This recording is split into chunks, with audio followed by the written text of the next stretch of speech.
Hi, this is Ned Siegfried from Siegfried and Jensen. As proud sponsors of BeliefCast, we hope you are inspired by Todd's weekly podcasts, which contain so many courageous stories of recovery and personal growth. Remember, it's not what happened in the past that matters, it's what happens in the future. We invite you all to work hard and be optimistic about your future. Enjoy today's podcast. Welcome back, everybody. This is Todd Sylvester with the Todd Inspires BeliefCast. Thank you so much for tuning in. As always, I love you guys, and I can't thank you enough for supporting me and believing in me. I want to give a shout out to our sponsors, Wasatch Recovery, Siegfried and Jensen, Thread Wallets, and the beautiful music you heard at the beginning and at the end of this episode is by Paul Cardall. He's a award-winning pianist, and he's a good friend as well. So I'm thankful for him. And today we are joined by Kathryn Jarrett. Kat, thank you for joining us today. I'm so happy to be here. Thanks for having me. Yeah, we've been trying to do this for a long time. Too long to want to admit, yeah. Yeah, but I'm glad we're finally doing this. You guys are in for a treat today. Kathryn has lived a life that is very inspiring, and the way she carries herself, but it wasn't always like that. And you're going to get to hear from her firsthand. But Kathryn is an author, speaker. She's a sober entrepreneur. She's a branding coach. She says she was saved by grace. She's a mom.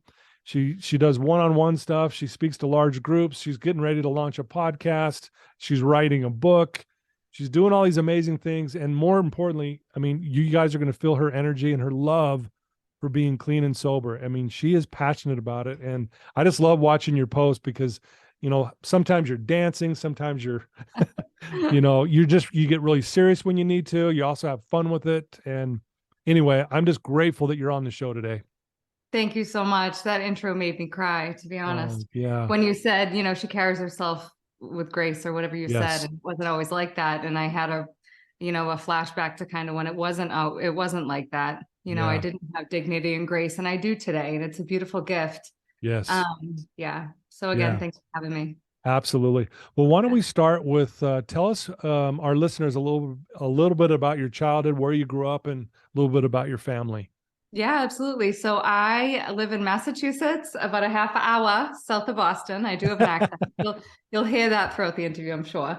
About a half hour south of Boston, and a beautiful little suburb. My parents loved each other. They loved us very much. I have an older sister and a younger brother. We were raised so well. My childhood was beautiful. Summers going up to New Hampshire, on the Cape. We had a family cottage on the Cape. We had a boat. Church every Sunday. My father was a Eucharistic minister, the Catholic church in town. Yeah, raised Catholic, and played sports, had yard sales on Saturdays and fun. And it was beautiful. It really was a beautiful childhood. And I'm grateful for that. And I was raised with values and morals and support and boundaries. And again, my parents were just great, and I'm really grateful for that. And unfortunately, my father, when I was 14 years old, I was getting ready to go to school. I was a freshman in high school.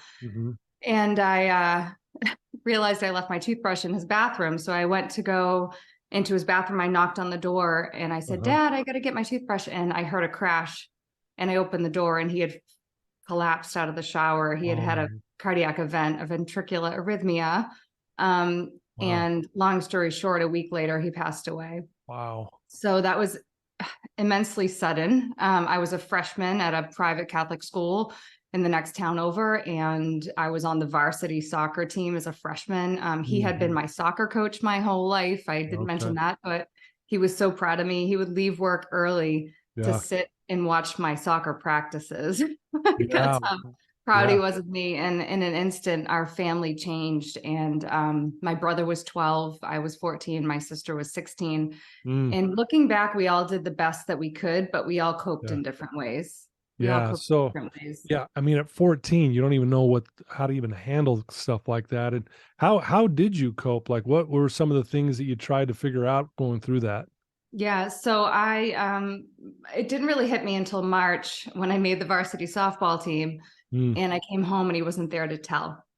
And man. he just took so much pride in my achievements and my academics. I was always strong academically, and he was a math wizard. He got like a perfect score on his SAT. So I took a lot of joy in making him proud of me. And he was proud of me for being kind and all the things as well. But so the way I coped is I became an unapologetic perfectionist, and it was all self-driven. Nobody else put pressure on me. My mom had to go back to work full time so that we didn't lose the house. So it was truly my own doing. I just, an A- wasn't good enough. MVP of the soccer team, captain of soccer, softball my senior year, and I got a full ride to Northeastern in their physical therapy program. So I put so much pressure on myself, and looking back, it seems really healthy, right? Like we commend that with teenagers, but oftentimes it's an unhealthy coping mechanism that they're, putting on themselves, and it's detrimental to their emotional well-being.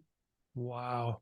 Yeah. I mean, I'm sure our listeners are, feeling the weight of what that was like at that young of an age, and can understand the struggle. And, like you said, families just try to figure out how to cope. And for your mom to even go back full time to work to save the house. And, you probably had a lot of alone time, downtime, and things like that. And so that happens. You work through those kind of things, I guess, as best you guys can. Did that affect you too as you went through high school? You're always maybe looking and dad's not there to see these, things that you're doing. Yeah, it was a void. It was, and still today it was a void. It's a void. And I remember on the soccer field one time I looked over and he had a big bald spot. He was Greek and had this giant bald spot in the back of his head, overweight, just jovial guy. Yeah. And I looked on the sideline and I saw another dad with a bald spot, and it makes me emotional now thinking of it. I thought it was him, and it was hard. It was hard. And but again, we still had a really good life. My mom loved us, our kids. My brother coped a different way, and maybe I'll get into that in a minute. And my sister coped in her own way. But overall, I still had a good teenage years, and I had some great friends. I had some really great, a small network of friends. I never had these large groups. I really just like to have a couple really good friends, and that's what I did. Yeah. Well, I mean, if you want to, do you want to share with how your brother coped? Is that appropriate right now? Is that okay? No, it's appropriate. I actually have this right here. Yeah. So my younger brother, David, when he was about 17, he broke his ankle and was prescribed OxyContin. So you probably know where the story is going to go. And before then, he had experimented with alcohol, and, me as being the older sister, protective, like, I was worried about him, but this really accelerated quickly.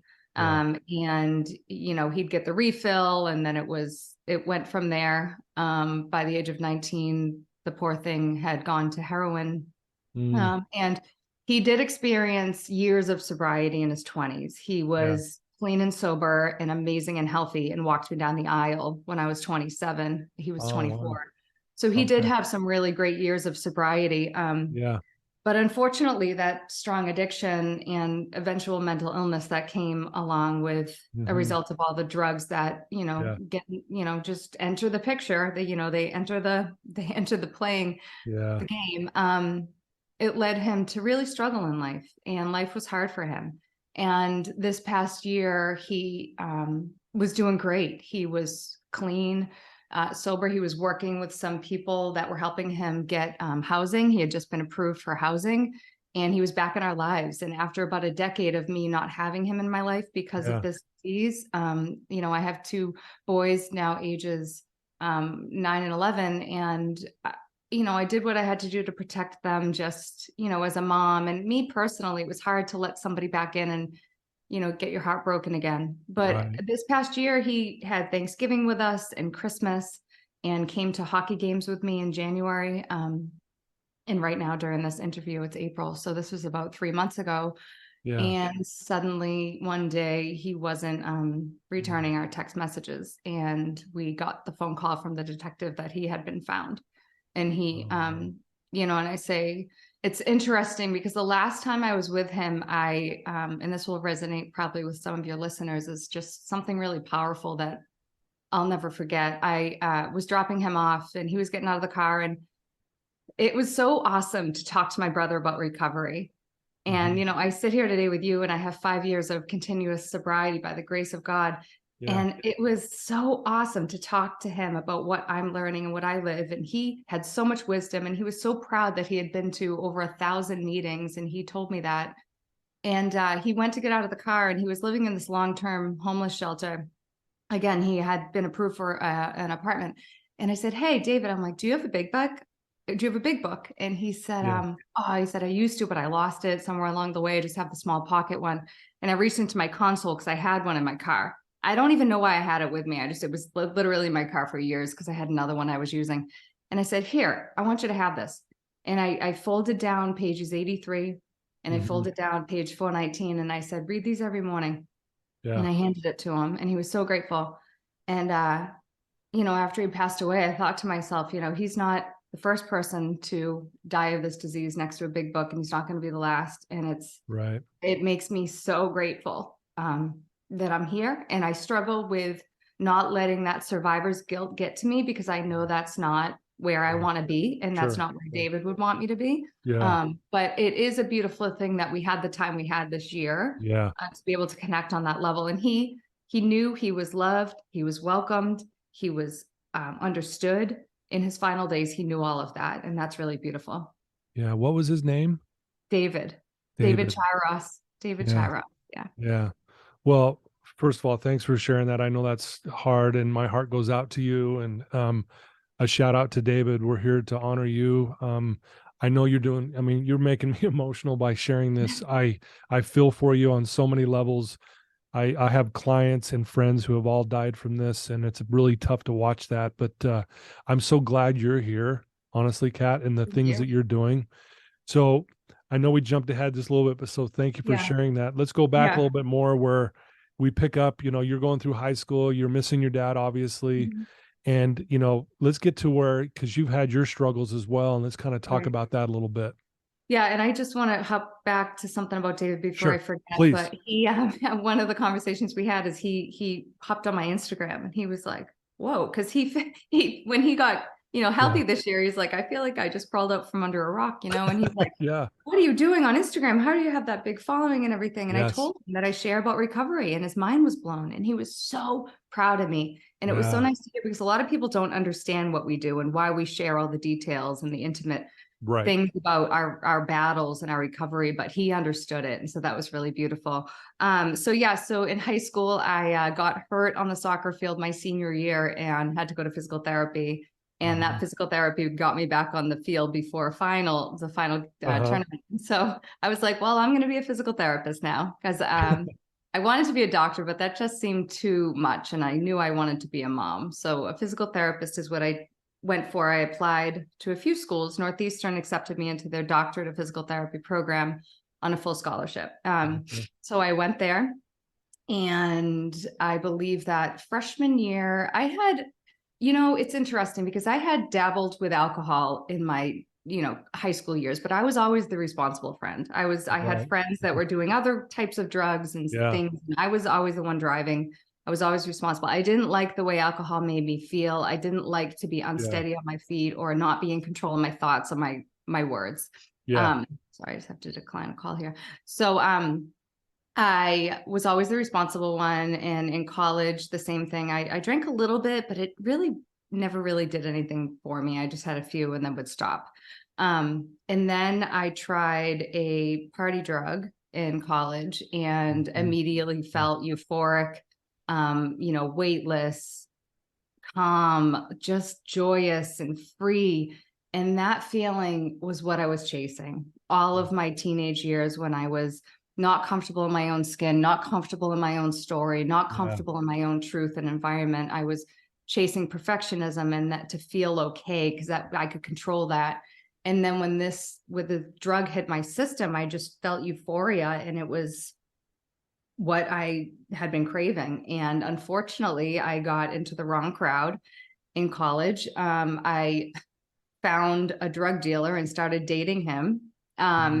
And he ended up being quite abusive in all the different ways someone could be abusive. And I had to call campus security one morning to escort me to my 8 a.m. class. And the officer came to my dorm and he said, why am I escorting you to your 8 a.m. class? Like, the service is for people at 2 a.m., you know? And I said, well, I'm trying to break up with my boyfriend and he's stalking me. And the officer, thank God, said, we're not going to your 8 a.m. class. I'm like, no, I need to get to class. Like, I still really did well in my academics. Right. Yeah. And he said, we're going to the Boston police station. You're filing a restraining order. And we did. And we appeared in court a week later and I was approved for a year-long restraining order.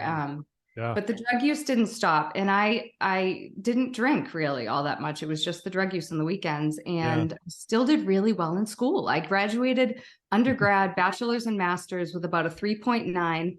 I ended up eventually in my 30s getting my doctorate degree. That's a long story. The college wasn't approved when I went, and then I had to go back for my doctorate, but I did. And I got a 4.0 in my doctorate. So I always did really well. That's amazing.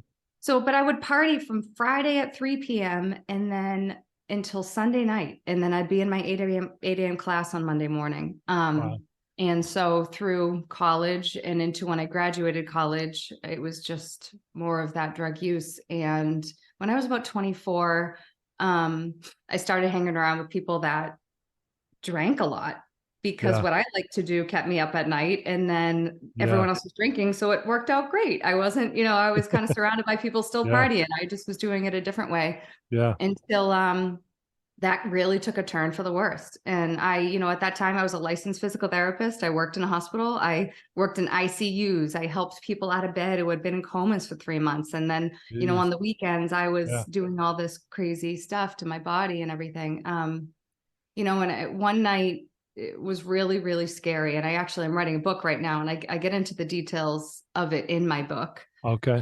And if you want to be on the wait list for my book, there's a link in my bio on Instagram that you can hop on the wait list, but that'll be shared in about probably 2024. We'll publish that. But nice. One night really did it. And after that, I said, you know what?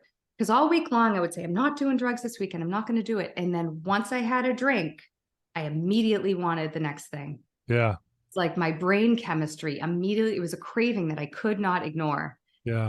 And that craving just was so strong that I would do it. And so I thought to myself, the only way I can stop using this drug is if I stop drinking. And I knew, because I had friends in a 12-step program already, I knew that it worked for them. So I found myself driving to Rhode Island, a different state, to go to 12-step meetings because I didn't want anyone to see me around here. I drive 5 towns away. And it worked. And I didn't drink for 3 months. I stayed sober and therefore clean that whole summer until one of my friends said, hey, maybe you can drink without doing that drug now. And I said, yeah, maybe you're right. I'll try. And sure enough, I drank, didn't want the drug, but my drinking immediately accelerated and I was over, blackout drinker immediately. Wow. Mm-hmm. Yeah. You're a very passionate person.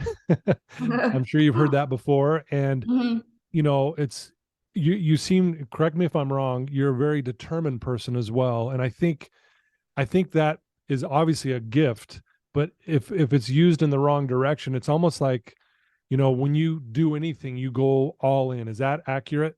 It is. Yes. Yeah.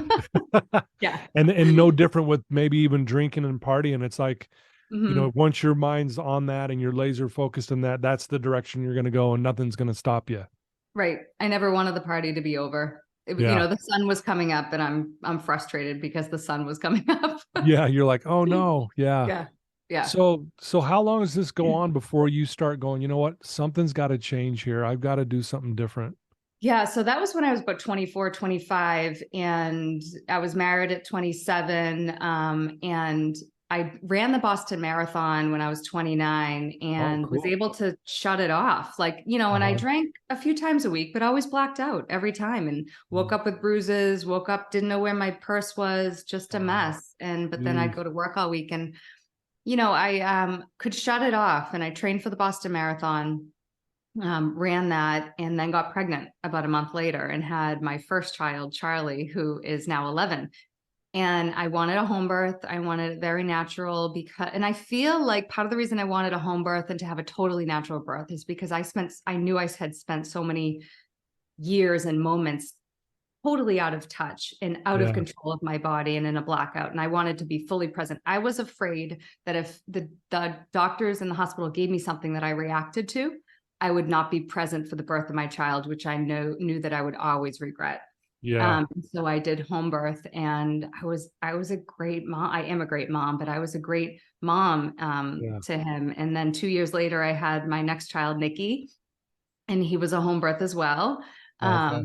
Yeah, and both beautiful, safe home births. And Nice. when they were about 2 and 4, my drinking started to really escalate again. So it was almost like I was just so, and I'm grateful because I hear stories of women who weren't able to turn it off when they were pregnant. And, and I don't judge that at all because I know the disease, but I'm really grateful that I was able to be a present and sober mom for those pregnancy years and early years and nursing and everything. But then when it took off again, it did. And, I found myself, I was in a marriage that wasn't really working anymore. We're divorced now, and we still have total respect for each other and love and do great, a great job co-parenting, but the marriage wasn't working. And so I found myself coping with alcohol, coping with the anxieties and pressures of motherhood with alcohol and all the things. When I was 37, so 2017, my alcohol use just really, what happened is I never drank at home. I always only drank outside the house. Interesting. And my husband at the time was a police officer, so he worked the 4 to midnight shift. In August of 2017, I started drinking at home. And then my drinking just all of a sudden catapulted. It was like overnight just took off. And I'm just going to make sure my computer is not going to die here, my charger. Sorry. Good. No, So my drinking catapulted, and I found myself drunk driving quite a bit, and putting myself in really dangerous positions quite a bit. And, and I had 2 young kids at home, and it just was really scary and really dangerous. And I had one night when I was drunk driving, I had a bad thing happen, and I get into that in the book as well. And something really bad happened when I was driving one night, and can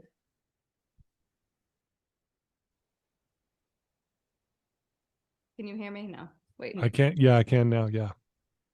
Wait. Okay. You're good. Yep. I can't hear you now. There we go. There we go. Now it's working. Sorry, everyone. No, you're good. My computer was going to die.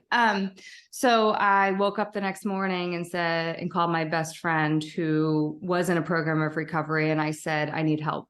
And she said, I know you do. And she was on my doorstep an hour later. And that was October. I wasn't able to stay sober through the holidays that year. But January 1st, 2018, by the grace of God and the help of others and my willingness to ask for help and do the work, is my sobriety date. So I really started to surround myself with people who I knew would be supportive of my, new kind of requirement. Like I couldn't be around alcohol at the beginning and everything. And I just really surrounded myself with people who understood, who supported me. And Wow. And so you're 5 years clean and sober. Is that correct? Yes, a little over 5 years. Yeah. Congratulations, first of all. Thank you. Yeah. Thank you. That is amazing. And I'm really impressed with you and the way you carry yourself. Like I said, I mean, and the beautiful thing too about, unfortunately having to go through some really difficult things, but then what you're doing now, you're the founder of A Pretty Balance, which I want to talk about as well. You're, like I said, you're so passionate about being clean and sober. And if anyone looks at your Instagram in 5 minutes, they're going to go, man, this woman's on fire. Right? Yeah. And so let's, before we get to your company and what you're doing, you did a post a little, I was not too long ago. It was actually back in December. And I really loved it because I even shared it with some of my clients because I thought, man, I loved what you put down, and it's things you can do to stay clean and sober. I don't know if you remember that. And one of them was on there is write a daily gratitude list. And you hear this a lot in recovery, how important that is. Do you mind just sharing your thoughts about that? And then just, maybe why gratitude has helped you so much through all this? Yeah. Yeah. And I actually was going to bring that up if you asked me for any advice for your listeners, was my morning routine, which includes the gratitude list. Yeah, And we're at going to get first to that. Yeah. yeah. But when you think about gratitude, it's sometimes your first instinct to be grateful for the big things. Like, I'm grateful for my house. I'm grateful for my car and all this stuff. But it's also very important to be grateful for the small things that are right in front of you that you often overlook. Yeah. So, the health of my children, my desk, my office, my cup of coffee, my comfortable bed, my warm bed, and I've learned in recovery that a grateful heart will never drink. And so to maintain that sense of gratitude takes you out of fear. It's impossible to be grateful and afraid at the same time. And I have battled a lot of feelings of fear and anxiety and worry and stress, but gratitude just melts that away. Yeah. And so one thing to do, my recommendation for people who are trying to stop drinking, is just identify things that you're grateful for. Yeah. And if you're trying to stay sober one day at a time, at the end of the day, be grateful that you made it through the day. Yeah. Clean and sober. And when I wake up in the morning, I throw my pillow on the ground and I drop to my knees and I say a prayer and I thank God for my sobriety. And I ask my higher power, who I call God, to keep me away from a drug, drink, or substitute just for one more day. Yeah. Allow me to use my strengths to serve others. Allow me to see the truth in situations. That one's huge. To allow me to see truth in the situations, and please make it so others see the truth in the situation. And just start my day off just with a positive aura and being very intentional about what you want out of the day. Yeah. Beautifully said. Thank you. Yeah. You mentioned, you saying a prayer, and how is your faith and, your commitment to serving your higher power, which you call God, which I think is awesome. How has that helped you, if you don't mind sharing that? Obviously you were raised Catholic and that kind of thing. Talk about that a little bit, if you don't mind. Yeah. When I came into recovery, a higher power was not something unfamiliar to me. It wasn't something scary. It wasn't something like I was repelling or didn't feel like I could adopt. But it was something that I was missing. I didn't, and I was raised Catholic, and I never had a really great personal relationship with my higher power, with God and his hand in my life. And although I don't go to the Catholic Church now, I am practicing Christian, and I'm very grounded in my faith. And I've found that the church that I now go to speaks to my heart. And I think that's really important when you are in any organized religion, is that you need something that's going to speak to your heart. And Sunday mass on Easter, I was crying, and so that's when you're in the right place. For sure. Yeah, right. But and I feel like earlier in my recovery, I just wasn't there yet. I wasn't there to allow God in. And he's there, but he has to be sought. And it says in the book, faith without works is dead. Yes. And you constantly have to work on your faith. I just started my steps this year after 5 years, and I've said I'm in a 12-step program, and I watched this woman and the way she carried herself and her sobriety, and so strong. And I knew she did the steps, and I knew she worked with women to help them through the steps, but I was afraid to ask her. I finally asked her. I'm on step 4. I'm doing my writing, and it's taken me about 10 months, and it'll probably take me 10 months more to finish all of them, which is fine. But through this process is where I really have been learning to know God and allow him into my life and allow him to walk with me through things, and not approach struggle and obstacles is like me not getting my way. Cause that's one of my defects here, is if I don't get my way, I kind of, I turn into a different person. And that's based pretty much on losing my dad at such a young age. Like, I didn't get what I wanted. I didn't have a dad, So it goes back to that. But I read a book every morning. It's called Jesus Calling. And it's just a daily meditation or affirmation thing, but it's based on biblical passages. And I just feel like the more I move through those steps, the more I'm really, really learning to learning to recognize and believe's the word, that God truly is with me. And he's even the situation with my brother. And I said, even when he passed away, in my tears, I said, God orchestrated this whole thing. I was not angry with God. I understood that there was a reason why David came back into my life at Thanksgiving. There was a reason why we invited him to that table, why he was with us at Christmas, why we had those conversations. And, you know, he passed away in his bed, comfortable, knowing he was loved. And it could have been different over the years. He, you know, didn't always have a bed, and it could have been very different. And God orchestrated that beautiful last moments, months of his life. And it makes me emotional because I'm able to meet such a devastating time in my life with so much understanding and gratitude and grace, just based on me opening my heart to the fact that God actually is there and he does want the best for us. Yeah. Wow. Thanks for sharing that. That's very touching, Kat. You mentioned as well, you know, the importance of, you know, it sounds like you do a morning and a nightly routine. That was also on your post. Do you mind sharing with our listeners? Because I think that's very, very important, not just in recovery, just in general. We should all have something we're doing in the morning and maybe typically in the evenings. Do you mind sharing what you do? Yeah. So you want me to start with the morning and end with the night? Yeah, okay. That'd be great. Yeah. So I wake up, I throw my pillow on the ground, I get on my knees and I pray to a higher power. You know, please keep me, wait, I've already said what I do there. You know, I get up, I open my shades. I'm a big believer in that sunlight. In the winter months in Boston, I actually sometimes put my ring light on right in front of me while I do my morning routine, because your brain needs that bright light.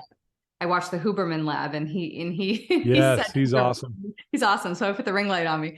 And it's funny because I'm in an office and I have sliding doors, and my kids know, like, in the morning I come in here, I shut the doors, I do my morning routine, and I have my coffee, and I do the Jesus Calling book, and I have a couple Melody Beattie books that I do. And then I read from the big book of Alcoholics Anonymous. I read from that. And then I read any other personal development book I have. I have Gabor Mate. I'm reading right now, The Myth of Normal. I just got it. I just got that book. Yeah. Did you start it? I'm on chapter 1. It's awesome so far. Oh, so good. It's so good. My friend's listening to the Audible, but I'm more like, I need the book in my hand. I'm the same way. I got to see it and I got to hold it. Yep. And you know, that book, there was another one, Scattered Minds too. His books are older. Yeah. And he's just now gaining popularity, and I love it. So I always have a book that's going to feed my soul and help me grow. And then I start my day, you know, I get my kids either breakfast off to school, or I jump into work at my desk. And at any moment during the day, if I feel like I'm off track, because believe me, I can fall off track. Something this morning put me off track. We're on a list for a boat mooring where we have a summer place, and for some reason the repayment wasn't paid, so we were booted off the list. So Kathryn had a little moment this morning, but at any moment during the day, you can restart your day. And sometimes I use these tools. I'll reread what I read that day. And it's funny, I just mentioned that thing because this morning, the Melanie Beattie book, April 21st, it's The Language of Letting Go. The topic is waiting. Wait. If the time is not right. So it's all about waiting. And it's funny because when I thought about it, I said, I just read about this morning. Like, I just have to wait. It's a waiting list. I just have to wait longer. So it's so funny. And then at night, it's interesting. I was just with friends and they were actually really laughing about my night routine and how long it is. But then afterwards, she said, I feel bad we were laughing at you. You know, we were kidding, right? And I said, I don't mind at all. I think it's funny as well. And she's like, I'm really just jealous because I don't have a night routine at all. I just, you know, take my socks off and get into bed. So for nighttime routine, I always make tea. I love the Puka tea. It's Pukka. I love the kind, it's called Relax, is my favorite. So I make tea. I drink a little bit of Calm, which is this magnesium drink that I love. I turn all the lights down. I get my kids kind of ready to get settled. I do a very long skincare routine. That's part of what I do with my business is organic, clean skincare and makeup. But my skincare routine is about 7 steps at night. And I feel like that self-care and that repetition allows your body to kind of wind down at night. So I use a red light at night, and red light has been known to help stimulate melatonin production, which is a natural hormone that your body, it rises at night so that you get good sleep. And it also helps with inflammation and immunity and cell metabolism and everything. So I use red light every single night. And I have my blue blockers on, and I read a little bit, or I might scroll on my phone. And I'm also very careful about what I'm exposed to on social media, especially at night. Especially at night. I make sure that I'm not just randomly scrolling. Like if I go on social media at nighttime, it's intentional. It's because I want to watch something that's going to, you know, feed me and not drain me. Yeah. I love that. That's really important. Yeah. And I get good sleep and I'm grateful for that. It wasn't always like that. When I first started drinking, I think a month after I stopped, 1 week, I got maybe 3 hours sleep that whole week. About 3 weeks after I stopped drinking, and I had a conference from my work, and I flew to Florida and went to this business conference, and I had 3 hours of sleep under my belt. Well, a night, like I was sleeping like 2 or 3 hours a night. And I look back at photos and I see this woman who's like 28 days sober, and she's beautiful, and she's on the dance floor, and she's with her friends. And you never would know that she's not sleeping. You never would know she's sleeping 2 hours. You never would know that she just finally stopped drinking 3 weeks prior. And I don't know where I'm going with that, but, but I just kind of looking back, I guess my point is where I'm at today. And like we said at the beginning, it wasn't always like this. Right. It wasn't, there were many nights that I passed out in my bed in a blackout with my makeup and my clothes and my shoes still. Like, it's just, it wasn't always like this. And I'm aware of that every single day. I'm grateful. I'm grateful that I have a 20-minute long skincare routine. Well, and I love, again, like we said earlier, you're very passionate about what you do, everything, your routines and everything. And I love that because I think where you used to be, that blackout drunk, and you don't want to be that person anymore. And you're obviously making sure that you're not going down that road ever again. And I really do admire you for that. It's really, really fun to watch. Thank you. Yeah. So tell us about your a pretty balance. What's that all about? Tell our listeners what that is. Yeah, so I landed on that. I just always have had something with balance. I just think it's really interesting. Balance has always intrigued me because I never seem to be able to land it. Like I never was able to quite land the balance thing. I'm a creature of extremes. But kind of the saying that I use with a pretty balance is life isn't always pretty and it's not always balanced, but we can shoot for a pretty balance. So pretty balance is really just that aura of like, just doing the best you can, trying to keep all the pieces moving, doing nothing too extremes, just kind of being aware of all the pieces and trying to kind of recalibrate as necessary. And with that, I think I'm kind of evolving into more of a holistic sobriety approach where I've already mentioned my clean skincare and makeup. Yes. I am a huge advocate of clean living. I home birth. I had already shared that. And I really believe in the body's innate ability to heal itself. And I'm doing a lot of healing work right now myself. I actually just started EMDR, trauma release therapy. Yep. And I think, I firmly believe in the fact that what we put on our bodies, in our bodies, and around our bodies really impacts our emotions. It really impacts our well-being and our just sense of groundedness. So I do more holistic sobriety on my feed. Like you have already said, I'm pretty, snarky sometimes, sassy, funny. All the things. You never know what you're going to get with my feed, but I love it. And I also love, what I love about it is you never know who's watching. And it's every now and then I love messages when they come in, and I check them all and I reply to all of them. I have a VA, but she doesn't touch my messages. I don't want her to, because I want to be there. I want to be connected with people. And so oftentimes I get messages and they're so grounding, and one I got recently was a husband of somebody who was struggling with drinking, and he loved to watch my feed because it allowed him to better understand his wife's battles and what she deals with, and develop more compassion for her. And so I guess the purpose of my feed is really to just impact and inspire people to have a better understanding of the disease and the recovery piece, to eliminate all the stigma and the judging. And you know what? When I got sober, I remember I was on my floor in my house. Again, my kids were little, and I was searching online for stories. I was looking on YouTube. I was typing in sobriety story. I was searching for what we have now on Instagram. Like the message is so loud. It wasn't like this 5 years ago. And I believe that the more people that hears this message, the more people will be able to kind of evaluate their own relationship with alcohol. And I always say, you don't have to identify as an alcoholic to want to stop drinking. You just have to want to stop drinking. And a lot of people have trouble admitting they're powerless over alcohol. That feels like you're defeated, you're weak. And so I suggest that people, instead of admitting that you're powerless, explore the possibility that maybe you can surrender to the fact that you can't just have one drink. Like, just understand the truth about yourself and just surrender to that. And that's sometimes the first step. So anyway, in a nutshell, that's kind of my feed. It's all about, recovery and all that. I love that. Yeah. If, you're writing this book, you said it's going to come out in 2024. Is this kind of like your whole life story? Is that what we can expect that's going to be in this book? Is it just kind of like a whole biography of your life? Yeah, there's definitely a lot of stories in the book, but with stories, there's going to be a lesson to every chapter. So every chapter is going to have a new theme.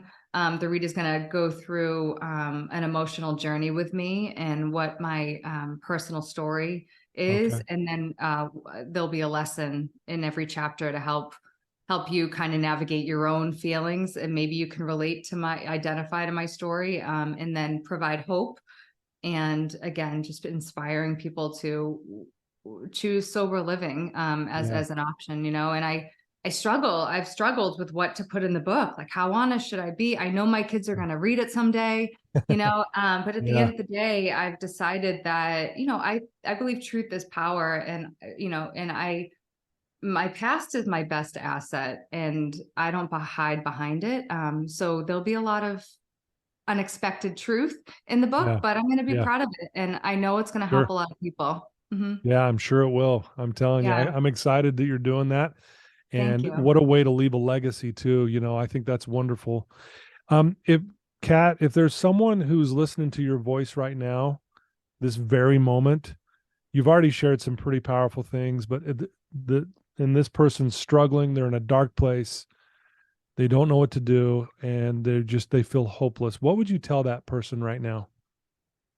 Yeah. I mean, to that person, asking for help is the first step, and just surrounding yourself with people who are going to elevate you.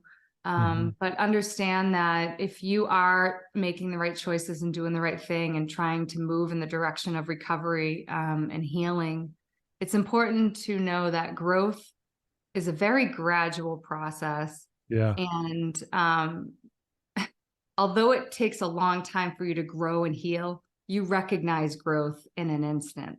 Yeah.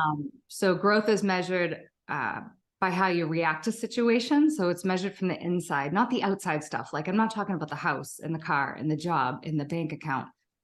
That's different type of growth. I'm talking growth in your journey, in your emotional well-being, in your health, and your mental health. That's all measured within how you react to situations. And when you find yourself reacting to situations differently than you would have 3 weeks ago, 3 months ago, 3 years ago, that's growth. And so I suggest you just look for the little signs of growth in your life. And this could be small things like driving in your car and someone cut you off and you're just like, oh, they cut me off, instead of maybe 3 months ago you flipped out. And I do believe that once you put the substances down and you have support, you grow and you heal. And I think it's dangerous to put the substances down and try to do it alone. I think it's really dangerous to do it dry, to be dry. And I know there's a lot of like dry January, sober October, all the things. And although I love the attention it brings to sobriety, it scares me because people, and I know me, if I put the substance down, if that's your only coping, it's a dangerous place to be. So if you're trying to do it alone, just get a cohort of people around you that really care about you and love you. And also remember that growth is measured within you. Nobody else can measure your growth for you. That's an inside job. And I got sick, I guess now it's a year and a half ago, I was really sick. And about 3 months later, I lost my hair. I lost 80% of my hair last year. Really? Yeah, these are extensions right now. I'm very open about it on social media too, because of my journey, but 80% of my hair was gone. And for all of last year, I've been trying to grow it back holistically and everything. And a few weeks ago, my son, Nikki, was using my fiance's little shavers with the razor, and he came really close to my head. And Kurt said, to put that down, you're going to cut her hair. And I looked and I kind of just like shrugged it off. And then I think I was brushing my teeth and I looked down and there was a giant chunk of hair on my sink. He had literally cut a huge piece of my hair off. Oh, And I no. looked, yeah, and I pulled, and it was my natural hair. And he said, "Mom, was that your extension?" Because my kids know, because my hair fell. Right. Yeah. And I said, "No, honey, it was my real hair." And he looked mortified. And I said, "It's okay." And I truly felt it was okay. There was no part of me that had that gasping anxiety that I would have had last year. And that in an instant, I knew that I had grown out from under the darkness of like losing my hair and the anxiety over that. And so anyway, nobody else can say that you've grown. It's an inside job. Beautifully said, man. That was some powerful words there. And again, the power of connection is real. We're never more fully alive than when we're connected. And so I love those words to that specific person who's struggling is surround yourself, call someone, reach out. There's people there that are going to help you.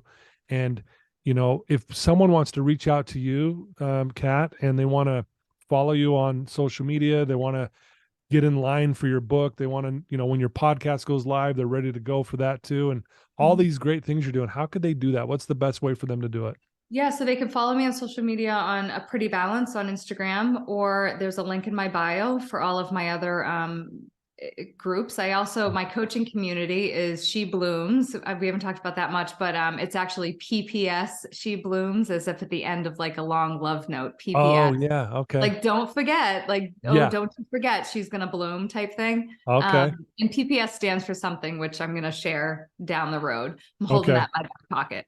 But so it's PPS. So it's She Blooms on Facebook. It's a free coaching community that I work specifically with women who are on a healing journey that also run a business online and want to brand themselves so that they attract the right client, the right business partner to them. And I love the work that I do there. And I'm launching a branding course in a couple months there. So you can hop in my free coaching community on Facebook. It's She Blooms. And I'm Kathryn Jarrett on Facebook. Or like we've said, you can follow me here on A Pretty Balance on Instagram. Dang, man, you're doing a lot of amazing things. How does that feel? Like, I mean, where you used to be waking up blackout drunk, you're hungover, and here you are, you've got all these things, you're sending light out into the world. How does that feel? It feels great. And tomorrow, actually, I'm going to have 18 women at my house. I'm hosting a women's retreat, a healing yoga retreat. I'm having a yoga master come here. I call her a master. And we're doing trauma release yoga in my house. And as I'm preparing for it, I feel really humbled and grateful that I'm able to provide this for other people and other women. And I feel all along the road, like, as I've already shared, I went to school for healthcare, helping people. Yeah. It's kind of just within me. And I think a lot of people in recovery, when we get better, and I'll use my Boston accent, when we get better, we want to help other people other people get better too. I love it. I love that accent too, by the way. I think it sounds awesome. Yeah. Beautifully said. Well, Kat, I can't thank you enough for spending some time with me today and sharing your story with us and all the good things you're doing, and also getting vulnerable and sharing about your brother David.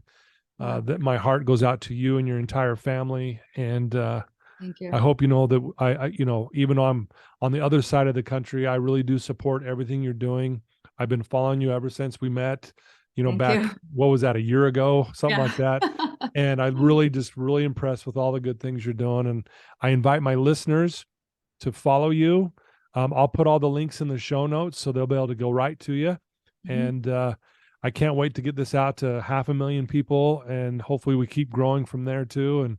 And we can help support each other in being clean and sober and living a fruitful life that's making a difference in other people's lives. Yeah. And my podcast hopefully will be launched in a couple months as well. That'll be the Pretty Balance podcast. I'm excited. The Pretty Balance Project. Yeah. Project. Okay. Yeah, that's going to be great. And please let me know when that goes live so I can follow that. And I'm excited for that. But thank you so much. It's a pleasure to know you. And thank you. If there's anything I can do for you in the future as well, I would love to help out any way that I can. Any project you need, if you need to raise money for something, you just let me know. I'd be happy to help any way that I can. Thank you. And I want to take a minute to thank you again for inviting me on the show. And Sure. thank you for what you do. I scrolled your feed not too long ago, and it's just amazing. You amplifying this message is so valuable. There's so many people that need to hear it. So thank you so much for the work that you do. And I know you're too humble to even hear this right now, but really, and and the reason why it took us so long to connect is because you help a lot of people locally. And I know one time it was a family needed you, and I got that message. It was like an hour before we were supposed to do this, and I prayed for you, and I understood that thanks. Your mission is really big and strong. So thank you for doing this. No, that means a lot, man. Thanks for softening my heart there. That's amazing. Well, thank you so much. And so, there you go, listeners. I told you that you were in for a treat today. Kathryn Jarrett. Please reach out to her. Like I said, she answers all of her messages from everyone. And I was fortunate enough, she answered my message way back then. And that's why we're talking today. So please reach out to her. And again, Kathryn, all the best to all the good things you're doing. And, Godspeed for everything you do. Thank you so much. All right. There you go, folks. Thanks again. Thanks for joining me. Love you guys.